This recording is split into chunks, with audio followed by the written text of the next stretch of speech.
दुहितो जन्मम जन्मम कृतम च। ये जो भागवत श्रवण करने का पुण्य है, भागवत आयोजित करने का पुण्य है, ऐसा पुण्य है कि ये सदा सदा के लिए अमर हो जाता है, कभी नष्ट नहीं होता। भोगश्च भोगम तद आनंद मूलम। भागवत का जो पुण्य है ये आनंद का मूल है, और दान सेवा आदि का जो पुण्य है वो सुख का मूल है। उससे घर में सुख आएगा, जीवन में सुख आएगा।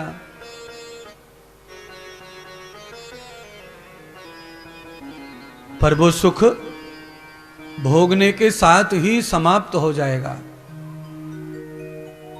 भागवत का जो पुण्य है कैसा सुख देता है, ये भोगने के बाद बढ़ता है, समाप्त नहीं होता है। जैसे धन का दान करो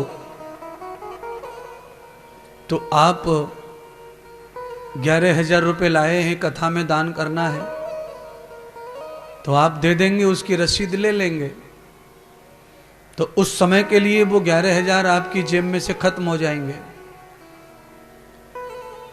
पर वही 11,000 आपके परमानेंट खाते में जमा हो जाएंगे, जिसे हम अजर अमर खाता कहते हैं, भगवान का खाता, जहां निरंतर चक्रवृद्धि ब्याज मिलती है दानी को। उससे भी महादान है भागवत दान। विशेषम पुण्यान गते विद्या। विद्या का दान, ज्ञान का दान, सब दान में सर्वोपरि है। अगर आप किसी को किडनी दान कर दें तो बहुत बलिदान है ये। पर किडनी का दान करने के बाद भी वो किडनी दूसरा आदमी जब तक जीवित है तब तक चलेगी, उसके बाद वो खत्म हो जाएगी। किडनी जैसे आदमी मरता है तो वो भी समाप्त हो जाती है। आंख दान कर दो, महादान है, बड़ा दान है आंख दान। पर नेत्र का दान तब तक ही पुण्य है जब तक कोई आदमी जिंदा है जिसको आपने दान किया है। पर विद्यादान आदमी के मर जाने के बाद भी समाप्त नहीं होता है, वो आत्मा के साथ, बुद्धि के साथ जन्म जन्म जन्मों तक चलता रहता है। इसलिए जो हमारे संस्कार हैं उनके आधार पर मानव जीवन प्राप्त होता है, पशु जीवन प्राप्त होता है। पशुओं में भी अच्छा पशु और मानव में अच्छा मानव। आपने अपने जीवन में लाखों मनुष्य देखे, पर किसी किसी मनुष्य को देखकर ऐसा लगता है कि इससे ये तो कुत्ता होता तो अच्छा था। किसी को देखकर ऐसा लगता है कि ये गधा होता, सूअर होता, मनुष्य के रूप में ये बहुत खराब है। तो भगवान ने उसे मनुष्य तो बनाया है पर उसकी क्वालिटी को गिरा दिया, लो कर दिया। बहुत सारे मानव ऐसे होते हैं जिनके पास रहने खाने की सुविधा बहुत कम होती है, पर उनके पास सामाजिक सामान्य बहुत होता है। लोग कहते हैं कि धन आने जाने की वस्तु है, धन आएगा जाएगा, पर ये महापुरुष गरीब है तो क्या हुआ, ऐसा व्यक्ति जमाने में मिलना मुश्किल है। इतनी महान विचार, इतनी महान कृति है इस व्यक्ति की। और कोई कोई आदमी इतना धनवान है कि लोग कहते हैं कि भगवान से शायद भूल हो गई जो इस पापी को धन दे दिया इतना। उस आदमी के ऊपर धन जचता नहीं, क्योंकि उसका कर्तव्य बहुत नीचे, और इस आदमी के पास धन नहीं है, इसका कर्तव्य बहुत ऊंच है। यह भी मानव की क्वालिटी है। और ये क्वालिटी कैसे बनती है तो कहा, संस्कार से, पिछली जन्मों के कर्म से। अगर आपका पिछला जन्म भगवतीय है, आपका पिछला जन्म अगर वैष्णव है, वैष्णव होने का अर्थ हिंदू नहीं है बंधुओं। बौद्ध धर्म से लेकर के, जैन धर्म से लेकर के, ईसाई, मुसलमान, किसी भी धर्म में कोई व्यक्ति अगर श्रेष्ठ है वो वैष्णव ही कहलाता है। वैष्णव का अर्थ है परम ब्रह्म परमात्मा की आज्ञा का पालन करने वाला। निजी स्वार्थ में अंधा होकर जो व्यक्ति कभी गलत काम नहीं करता, वो चाहे किसी भी मजहब का हो, वो वैष्णव ही है, वो सनातनी व्यक्ति है। हम इन बातों को बिल्कुल ध्यान नहीं देते कि ये मुसलमान है, ये हिंदू है, ये बौद्ध है, ये क्रिश्चियन है। आदमी अपने अपने मतलब के लिए, देखिए इसीलिए इसका नाम है मत पंथ। मत पंथ का अर्थ ही यही है कि अपने मतलब के लिए जो आदमी धर्म चयन करता है, चुनता है, उसको ही मजहब भी कहते हैं और उसी को मत कहते हैं। हमारा मत किसमें सिद्ध हो रहा है, हमारा मतलब किसमें सिद्ध हो रहा है, हमें संसार के झूठे सुख किससे मिल रहे हैं, आदमी उसी संस्कृति को अपनाता है। लोग बहुत बड़ी बड़ी पूजा करते हैं घर पे, और पूजा करके घर से निकलते हैं तिलक बिलक लगा के, और ऑफिस में जाकर इतनी अंधाधुंध बेईमानी करते हैं कि ठिकाना नहीं है। तो तिलक विलक, पूजा पाठ, ये सब करने से लगता है कि ये वैष्णव है, पर ऑफिस में जब वो असली रूप दिखाते हैं तब लगता है कि ये वैष्णव के नाम पे कलंक है। जो व्यक्ति तिलक चंदन आदि भी नहीं करता है और अपने कर्तव्य पथ को अच्छी तरह निर्वाह करता है, वो बिना तिलक लगाए भी वैष्णव ही रहता है। पर तिलक हिंदू धर्म की निशानी है, सनातन की निशानी है, तो चिन्ह के रूप में इसका महत्व है, पहचान के रूप में इसका महत्व है। पर इसका महत्व इतना नहीं है जितना आप लड़ मर रहे हो। करोड़ों हिंदू तिलक नहीं लगाते, तो क्या वो अधर्मी थोड़ी हैं?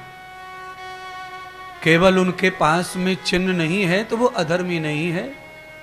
कभी कभी कानून का पालन कानून चलाने वालों से भी नहीं होता। वकील कभी कभी पालन नहीं करते, जज पालन नहीं करते, पुलिस नहीं पालन करती, और वो कानून की रक्षा के लिए खड़े हैं, पर उनसे भी भूल हो जाती है। ऐसे ही सनातनी और हिंदू व्यक्तित्व से भी भूल हो सकती है। अंदर सब कुछ अच्छाई होकर बाहर से नहीं दिखती है, चिन्ह के कारण। इसीलिए हमारे हिंदू धर्म में पहचान के लिए चिन्ह की महिमा है, और इस चिन्ह के कारण कभी कभी भ्रम भी हो जाता है। जैसे रामायण में कालनेमी की कथा, रावण की कथा, सीता हरण की कथा, ये धोखे से तो हुआ। हनुमान जैसे महाज्ञानी महापुरुष को भी वेशभूषा और के चक्कर में भ्रम हो गया। हनुमान जी को लगा कि ये भगत है कालनेमी, पर वो भगत था नहीं, वो राम विरोधी था, सनातन विरोधी था, पर उसने क्या वेशभूषा बना लिया। ऐसे ही रावण के बारे में भी यही किंवदंती है कि वो शास्त्र जाता ज्ञानी ध्यानी तपस्वी, पर वो भी सनातन विरोधी चरित्र से। जरूरी ऐसा नहीं है कि कोई भागवत सीख ले, कोई रामायण सीख ले, कोई वेद पढ़ ले, संस्कृत पढ़ ले, उसके बाद ही वो सनातनी हो जाएगा, वैष्णव हो जाएगा, धर्मात्मा हो जाएगा, सनातन हिंदू हो जाएगा। आवश्यक नहीं है। अनेक विद्वान जो भागवत रट पड़े हैं, वेद शास्त्र पढ़ पड़े हैं, संस्कृत रट पड़ी है, पर वैष्णव और सनातन के नाम पर धब्बा है, कलंक है। भाषा भरपूर है उनके पास, संस्कृत वेद पढ़े, भयंकर रटा हुआ है, पर आचार उनका बिल्कुल विपरीत है, विरुद्ध है रावण की तरह, और उतने ही दुखी और परेशान हैं। आप लोगों में से वेद शास्त्र उपनिषद कम लोगों ने पढ़ी होंगी, घर में भी होंगी पर नहीं पढ़ने का मौका मिलता। पर बिना भागवत पढ़े, बिना रामायण पढ़े, बिना दर्शन पढ़े, बिना उपनिषद पढ़े, बिना गीता पढ़े, बिना वेद पढ़े भी आप देखो सभी वैष्णव लग रहे, सब धर्मता लग रहे हैं, धर्म योगी लग रहे हैं, सब सनातन हिंदू लग रहे हैं। क्योंकि जैसे ही सनातन और हिंदू का कोई उत्सव आया, आप चले आए अपना अपना घर छोड़कर कलश यात्रा में, कथा में। क्यों? ये हमारा अंदर का धर्म है, उसके लिए वेशभूषा और इसकी आवश्यकता नहीं है। पर हमने सुविधा कर रखी है, जब भी आप पंडाल में प्रवेश करेंगे तो आपको तिलक मिल जाएगा माथे पर, तिलक लगाने वाले सुविधा कर रखी है। अब खाली एक ही असुविधा है, और वो असुविधा क्या है कि सब लोग जो है कल से धोती पहन पहन के आओ तो पंडाल में पूरे वैष्णव ही वैष्णव दिखेगा, वेशभूषा भी अच्छा बन जाएगा। है, कोशिश करो, लपेट के आ जाओ धोती। माताओं ने आज कलश उठाया तो देखो कैसी लग रही थी, वैष्णो माता लग रही थी, वैष्णो माता। अब घर पर रोज थोड़ी ऐसी रहती हैं वो। तो कलश को जितना महत्व दिया, तब आपने अपना श्रृंगार किया पवित्र। और हिंदू धर्म में ये जो कलश है, इसका जो रंग है, कपड़े का जो रंग है, उसकी बड़ी महिमा है।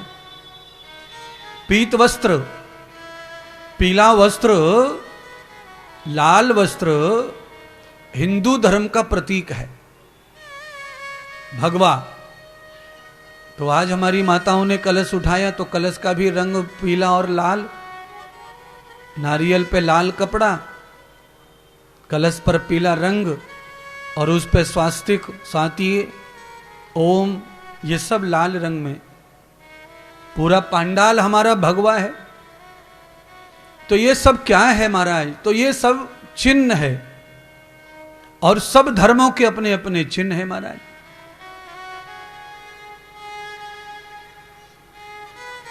इस्लाम को हरा कलर प्रिय है तो उन्होंने हरा कलर को चिन्ह बनाया है। क्रिश्चियन को व्हाइट कलर पसंद है तो उन्होंने व्हाइट को चिन्ह बनाया है। बौद्ध धर्म में भी भगवा ही चिन्ह है।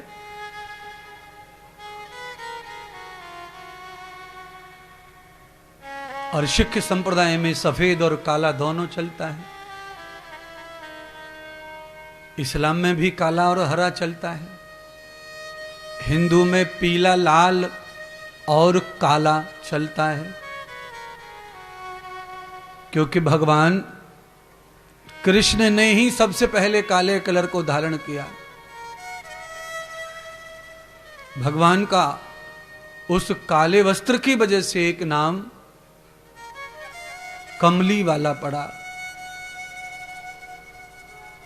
तो ऐसे ही भगवान के अनेक रंग हैं, अनेक रूप हैं, प्रकृति के भी अनेक रंग हैं और अनेक रूप हैं।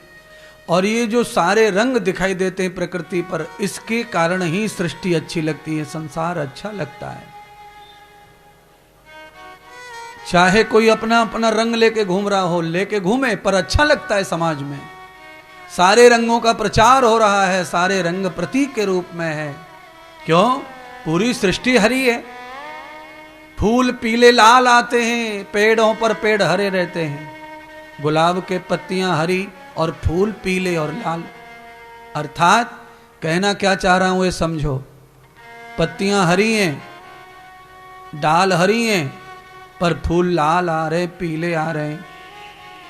अर्थात गुलाब का पेड़ ये संदेश दे रहा है कि हरा भी मैं हूं, लाल भी मैं हूं, पीला भी मैं हूं, मैं अलग अलग नहीं हूं, पर अलग अलग दिख रहा हूं। इसलिए हिंदू भी मैं हूं, सनातन भी मैं हूं, मुसलमान भी मैं हूं, क्रिश्चियन भी मैं हूं, मैं सब कुछ एक ही हूं। केवल तुमने अपनी इच्छा से कोई पीला फूल ले गया तोड़कर, कोई लाल ले गया, कोई पत्ती ले गया। तो सब अलग अलग है ऐसा हमें लगता है, पर उसी वृक्ष पे सब पैदा होता है। देखो आम पर बौर आ रहा है, इस समय बौर जो है वो क्रीम कलर का है और आम पूरा हरे कलर का है। आम की जो शाखाएं डालियां हैं वो ब्लैक कलर की हैं।